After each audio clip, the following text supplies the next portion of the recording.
Hello, this is BBC News. I'm David Eads. The headlines. Another global milestone. More than 1 million confirmed cases of the coronavirus. 50,000 people have died. Mixed messages on the value of a mask. 2 major US cities encourage their residents to cover up their faces in public, but the White House has reservations. Days after saying staff on board his aircraft carrier needed quarantining, the US Navy sacks its captain.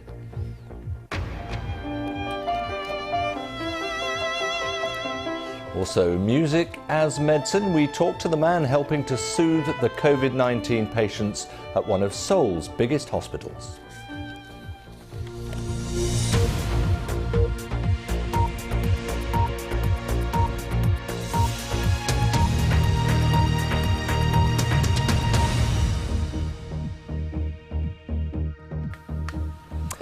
Hello, thanks for joining us here on BBC News as we welcome audiences in the UK and indeed around the world. I'm David Eads, and of course we're covering all the latest coronavirus developments both here in Britain and globally. And to start that sequence, let's have a look at the number of confirmed coronavirus cases in the world now. It has pushed over that 1 million mark, so more than 1 million people infected with the coronavirus confirmed. Now, experts say more than 50,000 people have died.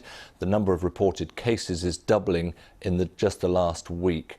Italy's death toll has reached almost 14,000. Spain's reported more than 1,000 deaths in a single day. That takes its total beyond 10,000. As for the United States, well, it's the world's third worst hit country now with nearly 6,000 fatalities. There are nearly 250,000 confirmed infections in the US. A significant number of those have been in New York. Here in the UK, the Health Secretary has announced plans to carry out 100,000 tests every day in England by the end of the month. Currently, that figure stands at around 10,000 a day. It was also announced that 569 more people have died here in the UK in just the last 24 hours, and that brings the total number of deaths to 2,921. Our global health correspondent, Tulip Mazumdar, reports on the events that have led to more than 1 million infections. A milestone that nobody wanted to reach. It's believed the outbreak started here at a wholesale seafood market in Wuhan in China at the end of last year. By early January, the country confirmed it had identified a new coronavirus, and cases there started to soar. It didn't take long for COVID-19, as it was later named, to then spread all around the world. It took more than 2 months from the first reported case in China for the number of infections to reach 100,000. Then, just 2 weeks later, cases doubled to 200,000. Now, in the last week alone, the number of infections have jumped from 500,000 last Friday to more than 1 million now. And here's how it all unfolded. Cases in China were rising rapidly in the first couple of months of this year. South Korea was next to see a sharp rise. But by the middle of March, the global picture changed. Italy was hit hard, along with Iran and then Spain, and then a huge rise in cases in the US. All these countries were ramping up their testing at these times too. So 1 million is obviously a huge number and presents an important milestone. But I think what we need to remember is that these are the number of diagnosed cases. And in fact, the unknown of the amount of people that haven't had a test to know they've been infected is obviously likely to be much greater than that. So my worry really is what this means globally, and we're keeping an eye on many other countries around the world, especially, for example, Africa, where some of the case numbers are really beginning to creep up. We've seen what happens when this virus hits countries with relatively strong health systems. In Europe and the US, medics have been overwhelmed. There are grave concerns about what will happen in countries with far weaker healthcare facilities. South Africa currently has the largest outbreak on the continent, with more than 1,400 known cases. Smaller outbreaks are also underway in countries including Burkina Faso, Cameroon and Senegal. Elsewhere, there is some very early, very cautious optimism. China says it has largely stopped the spread of the disease there, with parts of Wuhan now reopening. South Korea has also seen cases fall in the last couple of weeks.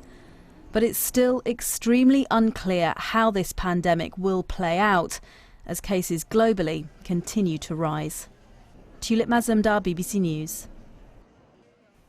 It's also unclear as to how different countries interpret some of the scientific understanding of this coronavirus. As an example, the authorities in New York City and Los Angeles, well, they've advised people that they should wear a face covering when they're outdoors to try to prevent the spread of the coronavirus. And yet one of President Trump's chief scientific advisors has said she didn't want that to give people a false sense of protection.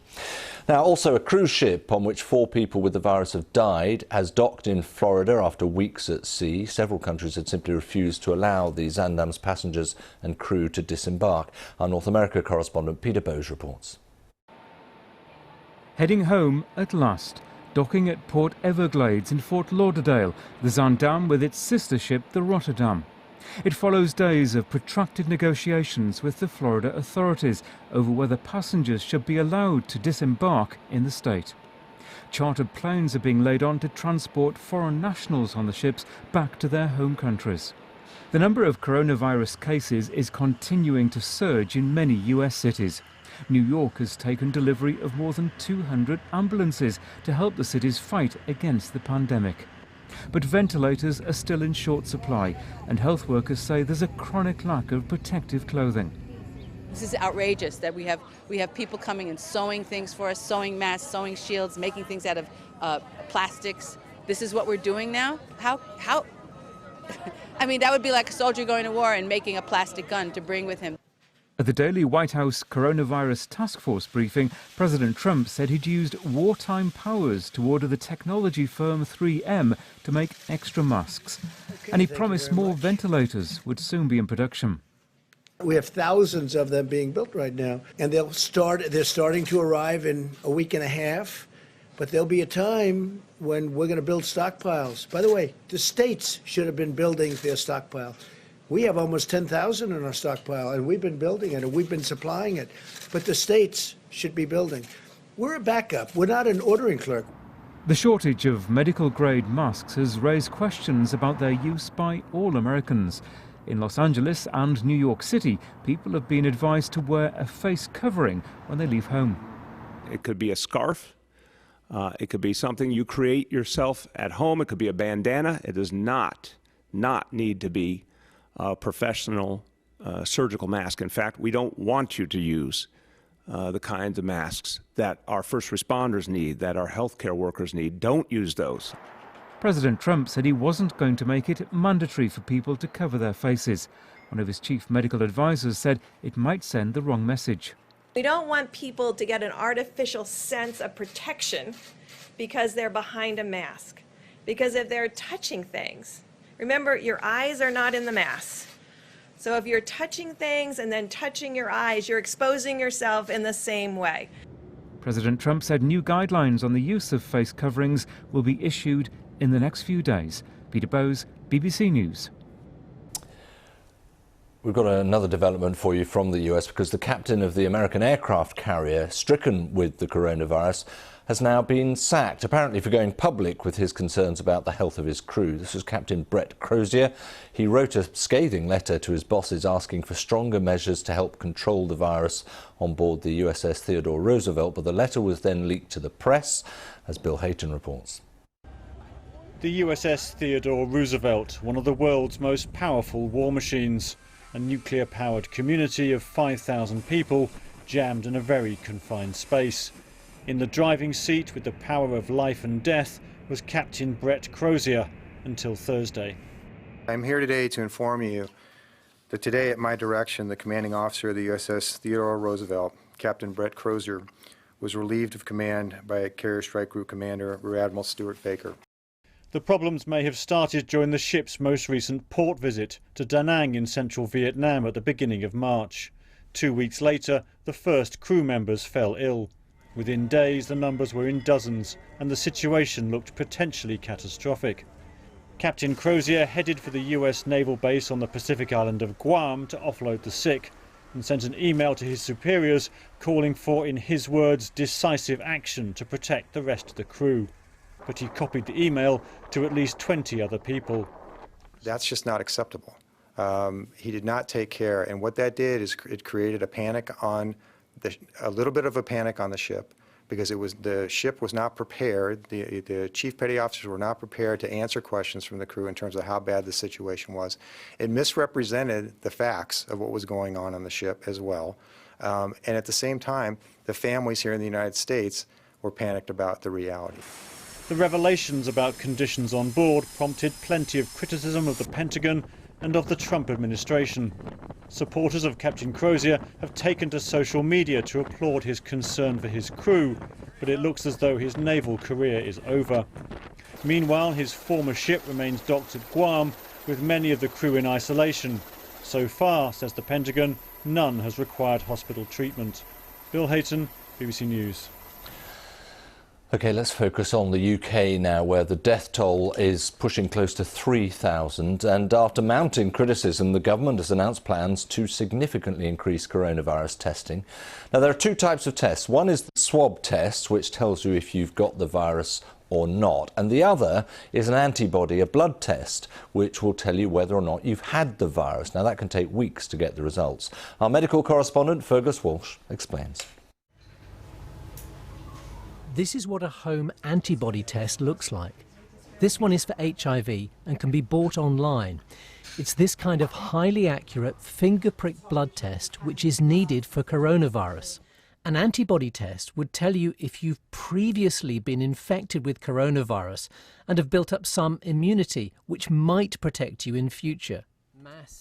The British company behind the HIV test says it hopes to have a similar one for coronavirus ready within weeks. I think it would make an incredible difference. The question everyone's asking themselves is, have I had it? You know, I had a cold in January, I didn't feel very well. So for us, antibody detection is the key really to accelerating how we handle this. The government agrees it's already bought 3.5 million antibody tests, but these are still being evaluated to check they're accurate. We're currently working with 9 companies who've offered these tests and evaluating their effectiveness. These antibody tests, blood tests, offer the hope that people who think they've had the disease will know they're immune and can get back to life as much as possible as normal. But they've got to work. This is one of several COVID-19 antibody tests already on the market. Now, this one is designed for health professionals to use rather than in the home. You draw 2 drops of blood, put them in a sample tray, add a chemical, and wait 10 minutes. Well, this is really rather surprising. I've not had any symptoms of coronavirus, yet these 2 lines here suggest that I have previously had COVID-19, and it suggests that I may now have some immunity from the disease if this test is accurate. The company that makes the test is based in Northern Ireland. It says it's highly accurate, but it's not been endorsed by medical regulators. We've not been approached directly by the government or Public Health England or any of the other public health agencies of the 4 nations. You know, if we were approached, we would be happy to submit our tests for validation. We think that's a good thing. An accurate antibody test would help us get back to this: Britain at work. Medical staff and other key workers could be checked to see if they've had coronavirus and may now have some immunity. It can't come soon enough. Fergus Walsh, BBC News. And you are watching BBC News. A reminder for you of the headlines this hour. The number of people around the world who've been diagnosed with the coronavirus has passed 1 million, and more than 50,000 of them have died. New York City and Los Angeles have advised people to wear a face covering when they're outdoors, but one of President Trump's chief scientific advisors has said she didn't want people to get a false sense of protection through the use of a mask.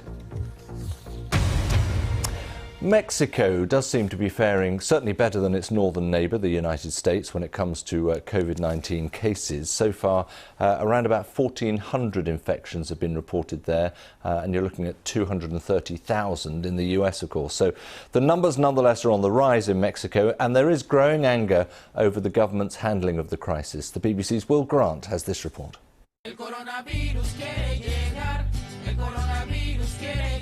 A uniquely Mexican way to tell people to wash their hands.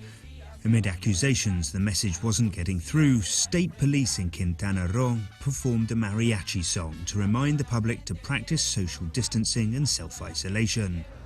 However, some say the response at the federal level has been less harmonious. The country's president, Andrés Manuel López Obrador, has come in for widespread criticism.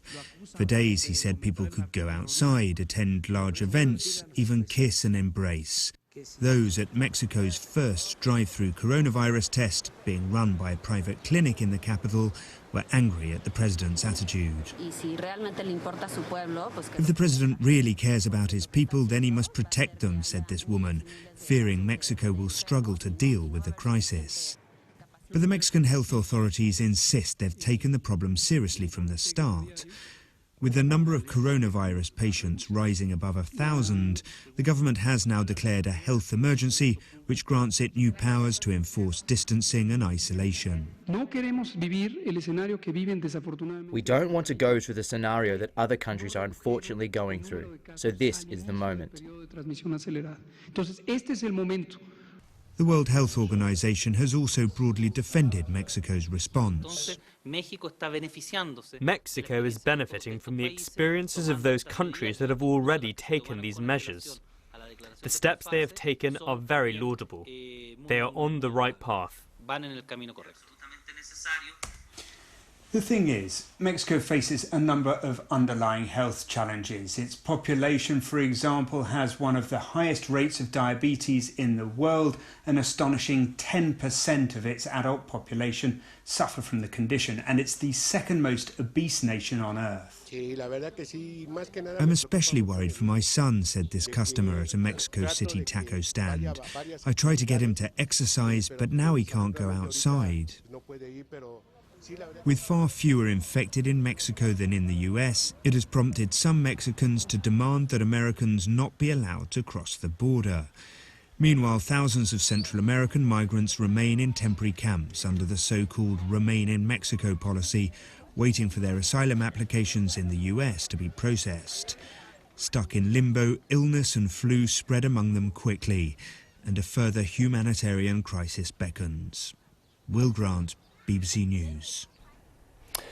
Now, the Democratic Republic of Congo is battling, well, many outbreaks at the same time, actually. The country's deadliest Ebola outbreak, the world's worst measles outbreak, and now, of course, COVID-19 as well. What lessons from all of this can the country use to combat the coronavirus? Well, the BBC's Gaius Koueni reports from Kinshasa. The images of an outbreak, the temperature checks, the quarantines, the masks. New and unsettling experiences for most countries, but not the DRC.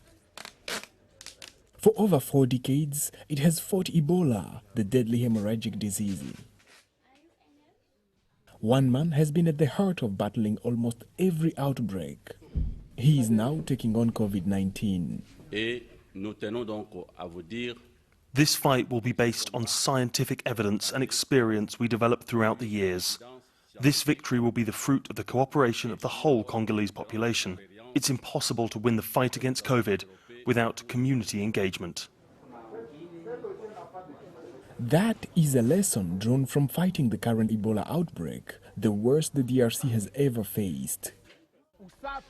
Myths and false information created mistrust between health workers and locals. Overcoming them was key to beating the disease. So too, contact tracing. Finding those who flee and who they may have infected is how the current outbreak has been brought under control, as is hand washing and social distancing.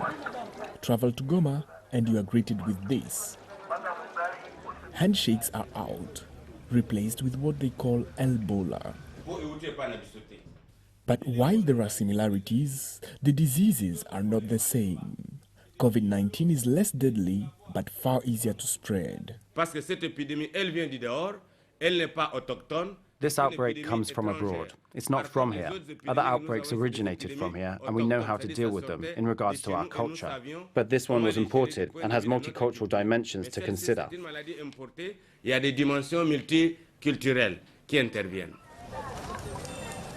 COVID-19 has already spread to 4 provinces in the Democratic Republic of Congo.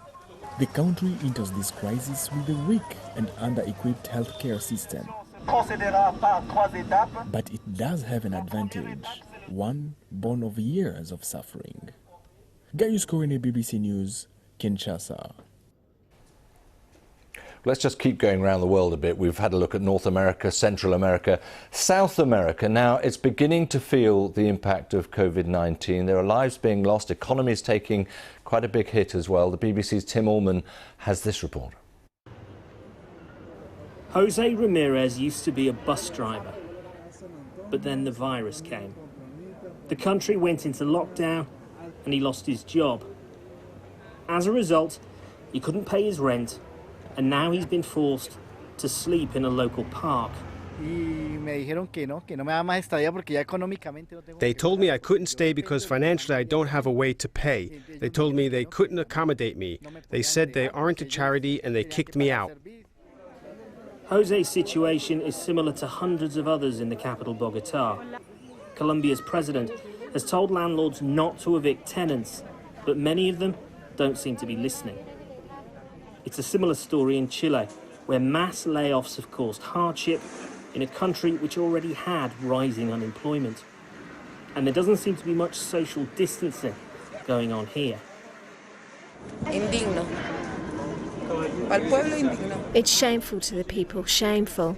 There's supposed to be a pandemic, and we shouldn't be like this so close to each other. But there is no other way. In Peru, the military are trying to provide some assistance. They're putting together food parcels for families who have been told to stay at home. We're here to gather all the support that can be given to those that need it most.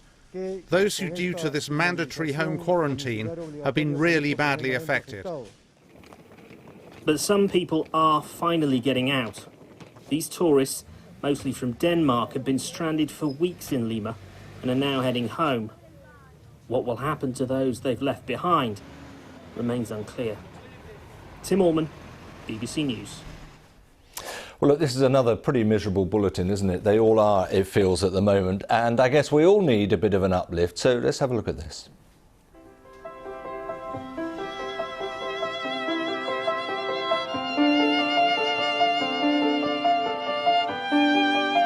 That is the very soothing sound of Won Hyung-jun and his violin. Now, Mr. Won began by recording himself playing and then posting it to social media to comfort those attacked by the outbreak. And after hearing one of those broadcasts, the Myongji Hospital in Seoul invited him to perform for their COVID-19 patients. I'm delighted to say that Won Hyung-jun joins me now, and that's a lovely sound and very soothing, Won Hyung-jun. Can I just ask you, though, did you go to the hospital? Yes, I was there at the hospital. Right, because that immediately raises anxieties about where you went, how close you got, social distancing, self-isolation. How did this work? Okay, music inspires people, not only with the emotional feeling, but also it has a healing power. Since coronavirus pandemic, we are encouraging social distancing, and especially patients are isolated in the hospital where the medical staffs are sacrificing their lives. So I thought there must be music connected in absence of human emotions. And I was looking for the hospital where I can give my musical skills. So it happened last week. And did you have any anxieties about even going into the hospital? Yes, of course, for me, I worried, but also, we are doing social distancing. So what if, I can affect other people? They kind of afraid of me. But as I said, I was focusing on the musical activity and the value of music, which has the power of healing. And that's what I did. Yeah, and that's why I went to the hospital. I think everyone would recognise it's a very generous gesture and a lovely thing to do. And I'm going to ask you to give us a little bit of that musical charm, that musical medicine, if you could. I think you're going to play us out for the programme. And as you get ready there, I'll just introduce you, ladies and gentlemen, Wong Hyung-jun, solo violinist of world renown, who's going to play a melody from Cinema Paradiso for us. Over to you. Thank you.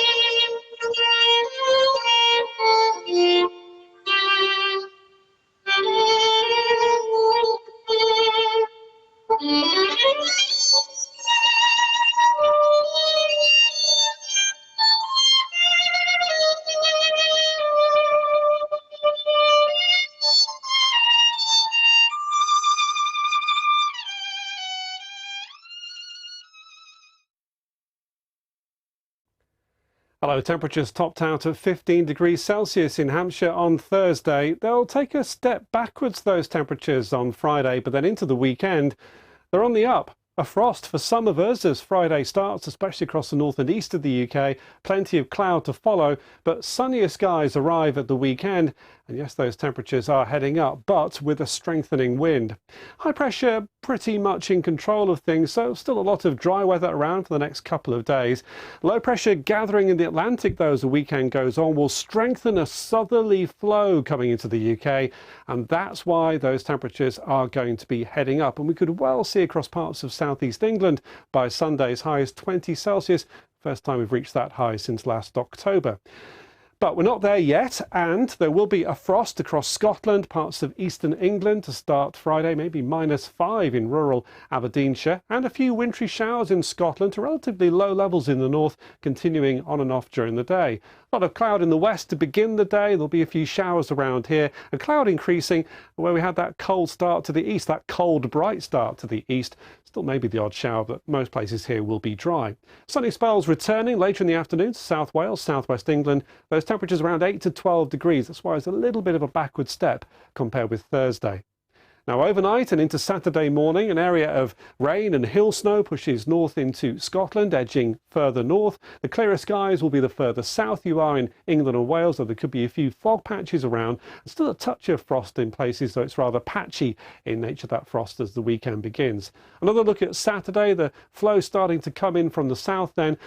Temperatures gradually edging up on Saturday. It's a slow process, though, and still a lot of cloud around in Scotland. The rain and hill snow clearing from the north. For Northern Ireland, rather cloudy, and Northern England too. Elsewhere in England and Wales, there will be sunny spells, and those temperatures are creeping up. More places in double figures on Saturday. The breeze, though, starting to pick up. And then for part two of the weekend on Sunday, a lot of sunshine around, but it will be windy, particularly in the west. And here it'll be clouding over, and we could well see some outbreaks of rain moving in the best of the sunshine across the eastern side of England. This is where we're going to see those higher temperatures, but higher pollen levels too.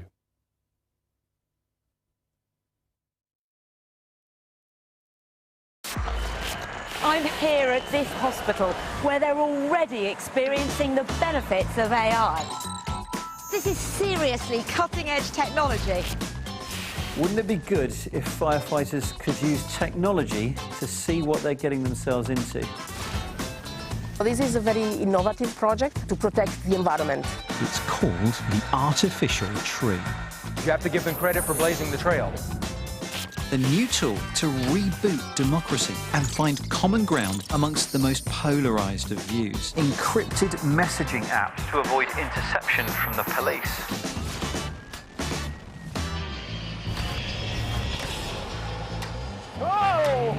One thing that we know you will see is the expansion of the internet off the planet. The Take on Tech. Click. Saturday and Sunday at 12:30 on the BBC News Channel.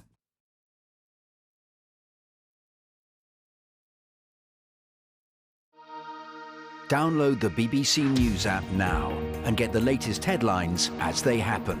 Personalise your app to learn more about the stories you care about and watch BBC News live wherever you are. Stay up to date, whatever you're up to. Download the BBC News app.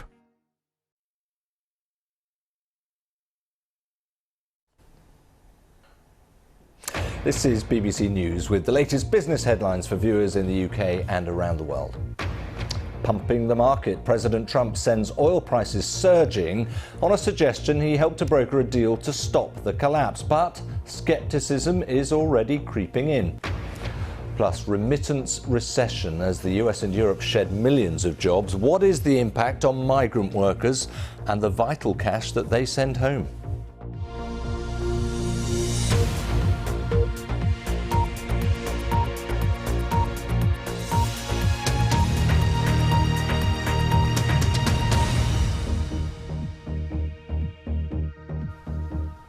Hello, welcome to audiences in the UK and around the world. I'm David Eads. We're going to be covering all the latest coronavirus developments, both here in Britain and globally. To start, let's focus on the price of oil. It surged as much as 45% after President Trump suggested that he'd been speaking to the leaders of Saudi Arabia and Russia to stop the collapse in prices. Now, a price war broke out between the two about a month ago. Since then, energy demand has continued to collapse in the midst of the coronavirus pandemic, and that sent oil towards $20 a barrel. That's the lowest in almost 2 decades. It's a slump which has also hit US producers hard, of course, and on Wednesday, the president promised to take action. So I think that Saudi Arabia, Russia, they're negotiating, they're talking, and I think they'll come up with something. I'm going to meet with the oil companies on Friday. I'm going to meet with independent oil producers also on Friday or Saturday, maybe Sunday. But we're having a lot of meetings on it. I think I know what to do to solve it. But if they're unable to solve it, then I think I know what to do to solve it. Can you give us a glimpse we of what won't you're mention doing? it now, but it's tough. I think I know what to do to solve it. We don't want to lose our great oil companies. You know, we're the #1 producer of oil in the world. Now, that was Wednesday. On Thursday, Mr. Trump took to Twitter to say this. Just spoke to my friend MBS, that's Crown Prince of Saudi Arabia, who spoke with President Putin of Russia, and I expect and hope that they'll be cutting back approximately 10 million barrels and maybe substantially more, which, if it happens, will be great for the oil and gas industry. 10 million barrels is equivalent to about 10% of the world's global oil supply. Now, all that sent the price of crude surging. It also sent the US market surging in the process. However, bit of scepticism creeping back in as the president was evasive, to say the least, when he was asked about that tweet by reporters in the last few hours.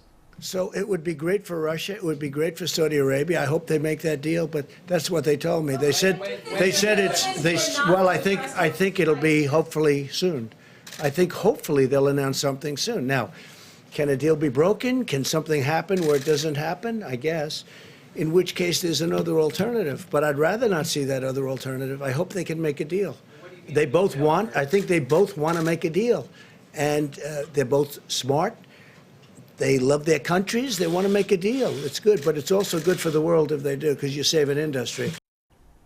Well, we'll see what that all amounts to in a moment. Let's have a word with Sharanjit Lail now, though, in Singapore. Sharanjit, the oil prices have certainly helped in the US. What about Asia? Well, you're right, David. I mean, really a day after their biggest one-day gain that you just told us about, they're down about 3 to 4% off those highs in Asian trade, really reflecting market skepticism over whether a deal to call off the Saudi-Russian price war would actually go ahead if the US itself does not scale back its output. Obviously, you heard President Trump there making a big deal out of brokering a deal between Saudi Arabia and Russia to cut output, but made no offer to reduce US production. Now, many investors and traders are casting doubt on whether any such cut would actually be enough to balance the market in face of the deep economic recession that's being caused by this coronavirus pandemic. President Trump had said the two countries could cut output by as much as 10 to 15 million barrels per day. That would be about 10 to 15% of global supply. Really an unprecedented amount. But Trump said he had made no offer himself to cut any of the output in the US. So Saudi Arabia now calling for an emergency meeting of OPEC and non-OPEC oil producers, saying really it's trying to reach a fair agreement to stabilize the oil markets. All of that has had a fairly mixed reaction on Asian markets. At the moment, we're seeing Asian markets taking their cues from Wall Street, which rose Thursday due to those massive gains in oil that we saw. But because those gains have now started to peter out, the focus is yet again on the devastating economic impact that the coronavirus pandemic continues to have on the global economy. Yeah, maybe oil's just a blip anyway. Sharonjit, thank you very much indeed for that. Let's focus on this issue, though, about the oil price and the impact it could have, because Nitesh Shah joins me now, Research Director at the fund managers Wisdom Tree. Nitesh, thanks very much for joining us. I want to throw something at you from President Putin's spokesman, actually. He said no one has started talking about any specific or even abstract deals. So where are we left? Yeah, it's all quite confusing. Obviously, as you mentioned, the Kremlin has denied that Saudi Arabia and Putin have actually had any discussions yet. But we do know that Saudi Arabia has called for an emergency meeting between OPEC and its allied countries. So if that goes ahead, at least there's some movement in terms of actually making these discussions that have been absent for the last 3 weeks. But even the numbers, 10 to 15 million barrels of cuts between two members, they sound too large to be plausible. To put it into context, in February, Saudi Arabia was producing about 9.5 million. Russia was producing about 11.5 million barrels per day. So those kinds of numbers just look extremely large, and it's going to be hard to understand how those two countries would agree to such cuts when the US seemingly hasn't offered anything. Yeah, there would have to be a lot of arm twisting going on amongst other OPEC countries and others. Nonetheless, one thing that Mr. Trump says, which is absolutely true, isn't it, is that Russia and Saudi Arabia, among other oil-producing countries, need to resolve this. That's true. The world is flooding with too much oil. In recent weeks, with Saudi Arabia increasing its production from that 9.5 million to presumably something around 12 million barrels per day. That is just flooding the market at a time when demand has collapsed. Demand in that sort of 100 million barrel per day market prior to this coronavirus crisis was has possibly fallen around 20 million barrels per day. That's huge. Every day that extra amount of oil is accumulating, and there isn't enough storage in the world to really to take that on if it keeps continuing. Big challenge. Let me just ask you, you mentioned Mr. Trump hasn't offered very much so far. He is meeting oil chiefs in the course of the day. There needs to be an element from the US, you feel, to make a deal happen. Yeah, and it doesn't necessarily mean that that oil companies in the US have to sign up to some sort of cuts. I mean, initially, why Russia departed from the OPEC Plus group may have been just because it wants sanctions on the country relieved. So maybe that's what the US has to offer to Russia to get it back to the bargaining table and make these deep cuts.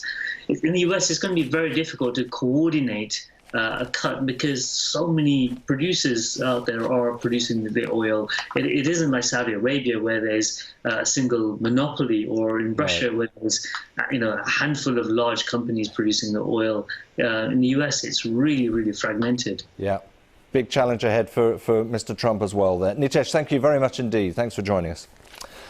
Well, certainly the jump in oil prices and global stock markets comes in spite of more grim news about the economic impact of the pandemic. 6.6 million Americans filed for unemployment benefits last week, way more than the very worst predictions, and double the figure of the week before. So that means the US has already lost more jobs than it did during the global financial crisis. Same story around the world, really, as Michelle Fleury in New York explains.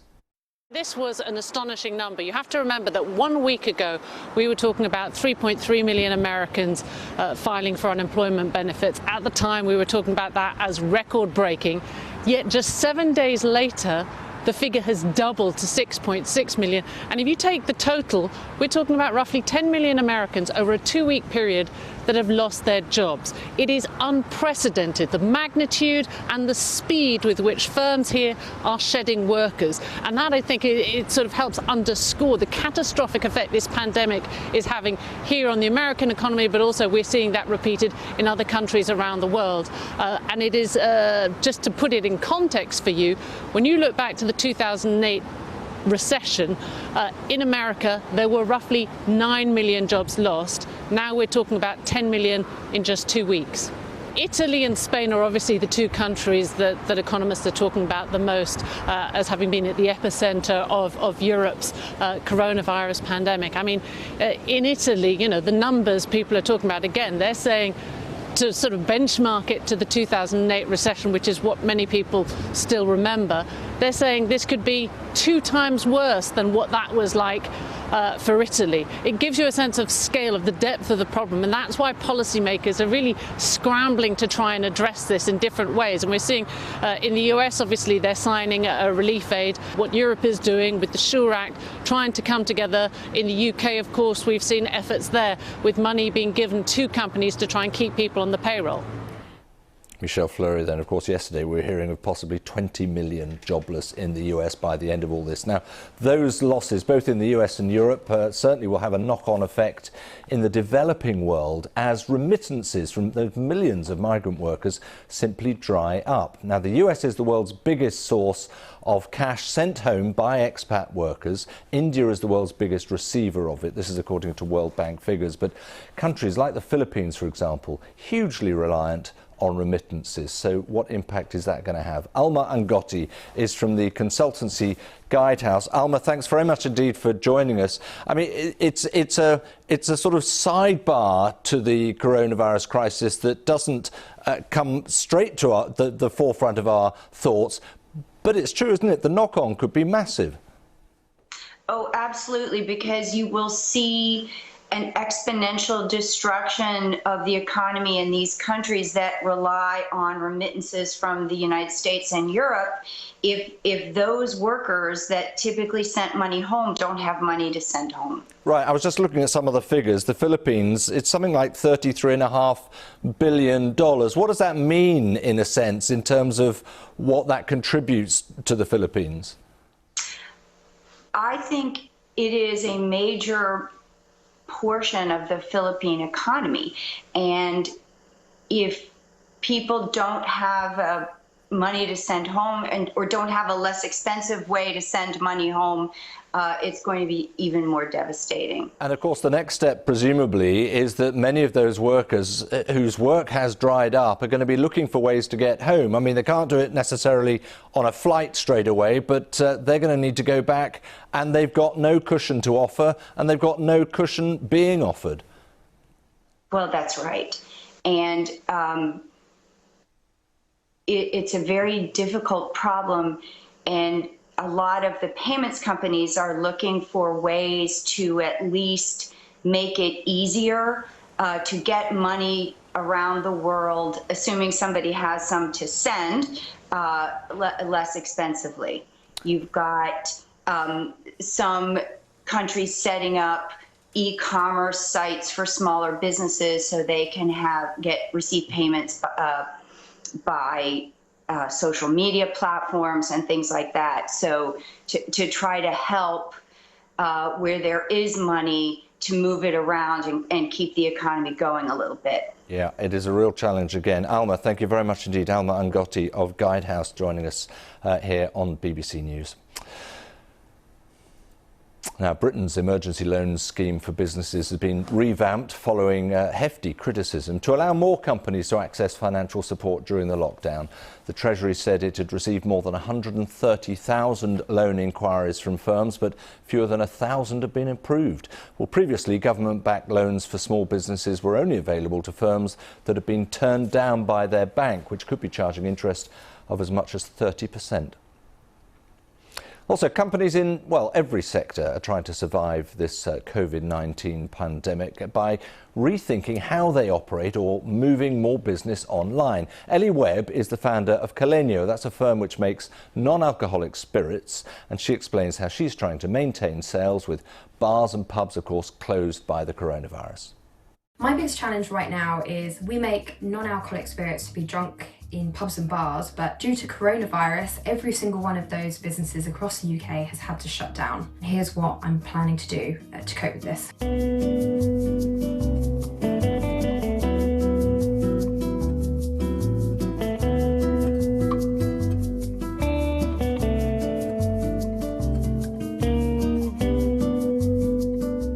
We need to work out what would happen with effectively no sales in the pub and bar channel for the next 3 months. We've had to cut our budgets quite significantly, especially around events and marketing. We've seen pretty much all of our events cancelled or delayed. We've had to refocus our attention to e-commerce and online retailer opportunities to basically plug the gap we're now seeing with the loss of sales revenue in pubs, bars and restaurants. We've been looking at how Kalenya can help people who are stuck at home for the next few months, trying to stay off alcohol midweek. We definitely aren't the only drinks business going through this right now. I'm speaking to other food and drinks businesses who have had to make really hard decisions about the future of their business. There's definitely a sense of we're all in this together and we can help each other through it. Yeah, everyone needs a bit of help at the moment. Let me just bring you a couple of examples, transport related actually, here in the UK of the problems being faced. British Airways, well, they have reached a deal now to suspend more than 30,000 of its cabin crew and ground staff for the next 2 months. A figure of 36,000 had been expressed on Thursday. The airline's been in talks with unions for more than a week. It's of course grounded most of its fleet due to the coronavirus, and the government's job retention scheme is going to fund 80% of their wages. The UK government is also going to cover the losses of bus companies in England over the next 3 months to ensure services can still run and get key staff to work. The bus industry says passenger numbers have fallen off a cliff since the government advised people against all non-essential travel, and that caused bus firms to cut their services. Well, every day, BBC World News is taking an in-depth look at one particular aspect of the coronavirus pandemic as part of our Coronavirus Explained series. And we're focusing on the use of face masks. My colleague Lucy Hockings has been having a look. People are doing all they can to stay away from and stop the spread of COVID-19. We know that we need to be staying at home unless it's to carry out essential activities. We also know we have to avoid touching our eyes, nose or mouth, and that washing our hands with soap and water for at least 20 seconds is the way to go. But can we do more? And a key question we're asking today, should we all be wearing face masks? The Director General of the Chinese Centre for Disease Control and Prevention had this piece of advice, saying the big mistake in the US and Europe, in my opinion, is that people aren't wearing masks. Both the World Health Organization and the US Centers for Disease Control and Prevention, who have repeatedly said that ordinary citizens do not need to wear masks unless they are sick and coughing, are reassessing whether to change their stance. It comes as some countries, including Austria, the Czech Republic and Slovakia, have made wearing them mandatory. The WHO has this guidance for masks. If healthy, you only need to wear a mask if you are taking care of a person with suspected COVID-19 infection. You should wear a mask if you are coughing or sneezing. Masks are effective only when used in combination with frequent hand cleaning with alcohol-based hand rub or soap and water. And if you wear a mask, then you must know how to use it and dispose of it properly. Well, I'm joined now by Professor KK Cheng, the Director of the Institute of Applied Health Research at the University of Birmingham, and from Montreal, science journalist Roxanne Hamzy. Good to see you both. KK Cheng, could I start with you? Your view, should we all be wearing masks? I think there's a lot of good scientific reason to do so. There's no clinical trials evidence, but there's actually lots of mechanistic evidence that we should wear masks, especially for coronavirus, where there's asymptomatic people who are already shedding viruses. And if masks are not effective, why are we asking people to cover their mouth with a tissue or flex elbow? It's highly unlikely that a mask would be inferior to a flex elbow.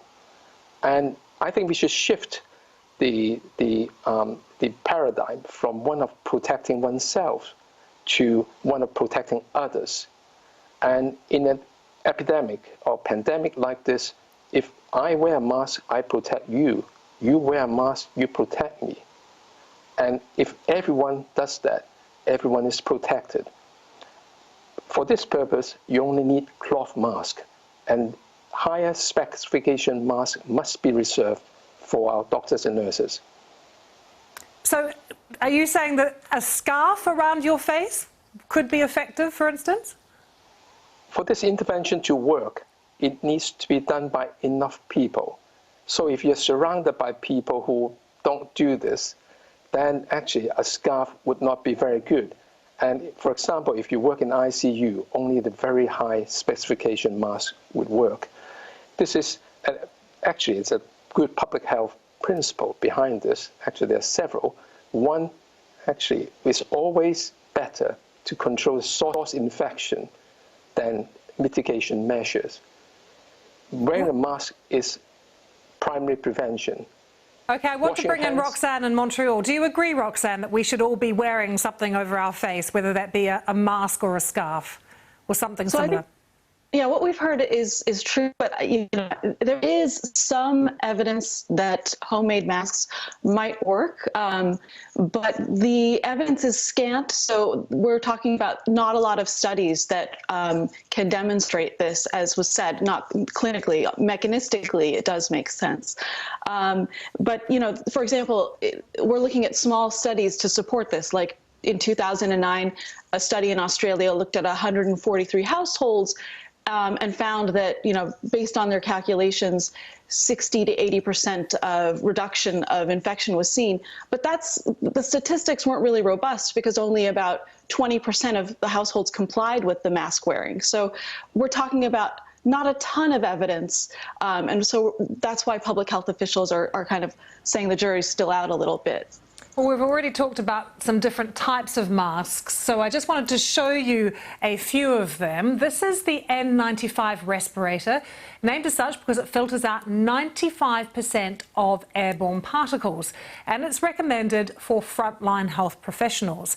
This is a typical surgical mask, but it only blocks out larger water droplets. And you may have heard President Trump earlier this week, and this is where things get confusing sometimes. We're hearing different advice from different people. Well, this is the advice that he gave on face coverings. You can use a scarf. A scarf is, a lot of people have scarves, and you can use a scarf. Scarf would be very good. And my feeling is if people want to do it, there's certainly no harm to it.